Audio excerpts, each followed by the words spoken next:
Visual storytelling is a technique used by filmmakers to tell their stories using action rather than dialogue, instead of characters explaining how they are feeling or what they are thinking.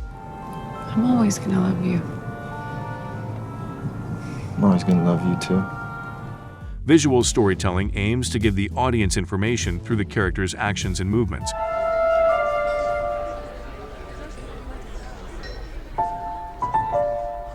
At the heart of visual storytelling is the art of cinematography. Through the skillful manipulation of lighting, composition, and camera movement, cinematographers bring the director's vision to life. They use these techniques to evoke specific moods, convey character emotions, and highlight the underlying themes of the story. Simply telling stories with pictures, I suppose, but that's what people say, but I don't think it's quite that, really. And at the heart of cinematography is the use of colors. Audiences have always had specific psychological reactions to color. Because of that, particular colors are often used in very particular ways. You know, the classics. Cold colors for sad, warm colors for happy. Or the classic geographical separation. Warm colors for Mexico and cold colors for Eastern Europe. However, this doesn't imply that all associations must adhere to the social constraints of a color. Sometimes, filmmakers don't choose a color for its predetermined social meanings, but rather assign meaning to it as the movie progresses.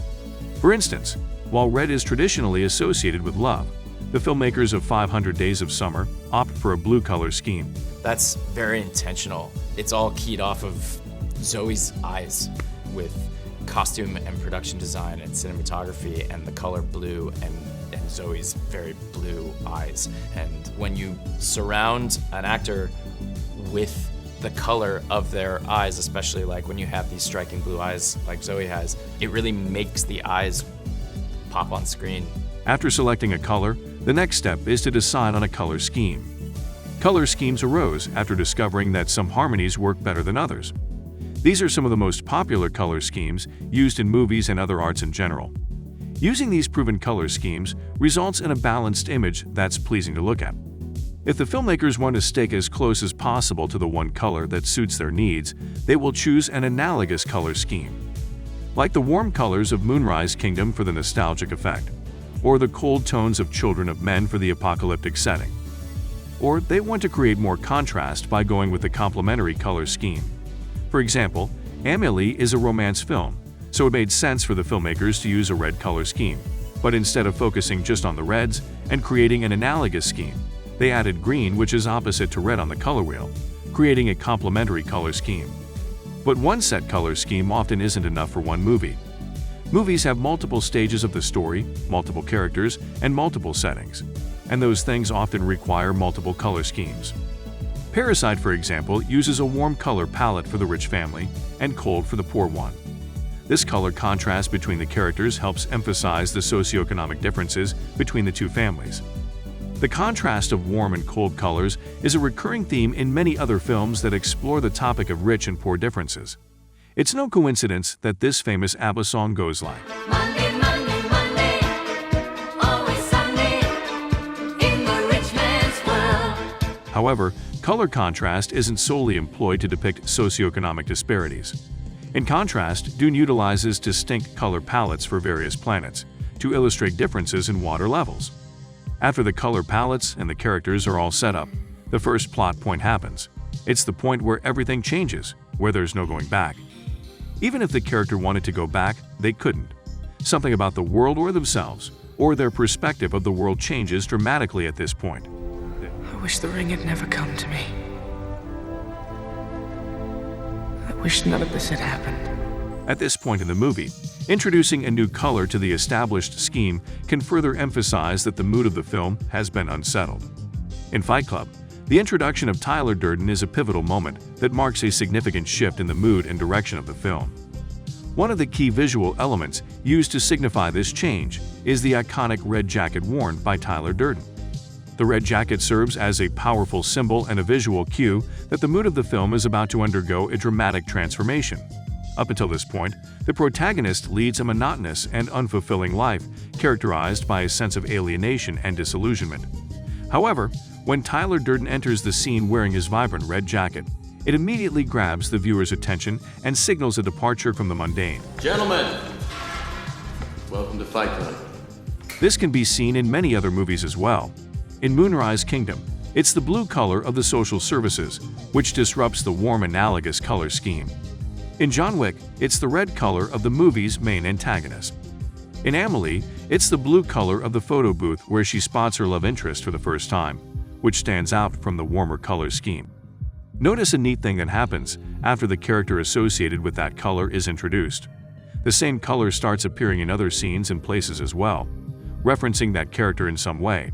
For example, this blue lamp in Amelie suggests that she's thinking about her love interest at that moment. The same thing happens in John Wick, with the red lighting referencing Viggo's influence in various scenes after he's introduced. I once saw him kill 3 men in a bar with a pencil. But this type of color discordance isn't used solely for visualizing a plot point. It can also be used transitionally to show changes in locations, characters, or their state of mind. It says in these movie writing books that every character has an arc. Like everybody starts out somewheres, and then they do something gets done to them, changes their life. That's called their arc. Where's my arc? There are 3 elements to every color: hue, saturation, and lightness. Hue is the actual color, red, green, blue, and so on. Saturation defines the intensity of that color, and lightness, as its name says, represents how dark or bright that color is. Filmmakers can use any of these 3 elements to present gradual change in the character or the story as a whole. In Drive, the blue cold colors are assigned to the driver, while the warm ones are assigned to Irene. As they become more entwined in each other's lives, their attire and surroundings gradually incorporate elements of each other's color palette. By the end, they are completely immersed in each other's colors, symbolizing the full integration of the driver into Irene's world and vice versa. For 2 days, we went through the film scene by scene, myself, the Wascos, and Damien. Just going through every single moment of the script, purely talking about color. It was really about using costumes as an expressive tool and using the colors of these costumes as an expressive tool. When you look at her clothes, you know a lot about each of the people wearing them. No, you look so cute in your polyester suit. It's wool. You're right, I'd never fall for you at all. The idea for Mia is that she starts off, it's a lot of vibrant color, and there's a girlishness to her. As the movie continues and as she becomes more mature, the color starts to become less important. That whole window thing? What was that? With the window. It's a little bit more desaturated, like to the point where she's in her one-woman show and it's literally black and white. And then we see her 5 years later, and it's the same girl. She's more sophisticated. From the same director as La La Land, Whiplash uses the same color shift from white clothes to black. However, in this movie, it symbolizes the advance in mastery. The teacher is wearing black from the start, symbolizing his expertise and the power he holds at the institution, while the protagonist is wearing white. As the movie goes on and the protagonist advances in his musical journey, his outfits start featuring more shades of black. This transition from white to black attire is a common motif in movies. In John Wick, it signifies the violence the character experiences. Similarly, in Nightcrawler, it symbolizes the darkness of the character. This is evident in the job interview scenes. First interview is in a public setting during the day with a bright color scheme. Last interview is at night in front of a closed liquor store with a dark color palette. I will never ask you to do anything that I wouldn't do myself. Sometimes these color transitions aren't limited to just one movie, but to a whole franchise. There is a 10-year gap from the first to the last Harry Potter movie, which means that kids who started watching the first movie obviously got older and more mature. Harry Potter followed this by incorporating more difficult themes in their movies. And as the story of the movies got darker, so did the color grade. If we take the average color of every frame from all of their movies, we can clearly visualize this. They even did the same thing with the intros. Sometimes the changes are easily noticeable, as in Harry Potter. Other times there's slight changes which you may not notice at first, but they subconsciously affect you. The Banshees of Inisherin use intense color saturation in the opening scenes, to show just how content the movie's main character was before the events of the film in comparison with the scenes after. Jojo Rabbit is another movie which manipulates the saturation of scenes depending on the current mood. The shift to desaturated colors symbolizes the transition from youthful innocence to the realities of war and discrimination. In the end, the color palette goes back to the saturated warm colors, perfectly encompassing the main message that appears at the end of the film. Midsommar, on the other hand, ditches this principle of desaturated for sad and saturated for happy.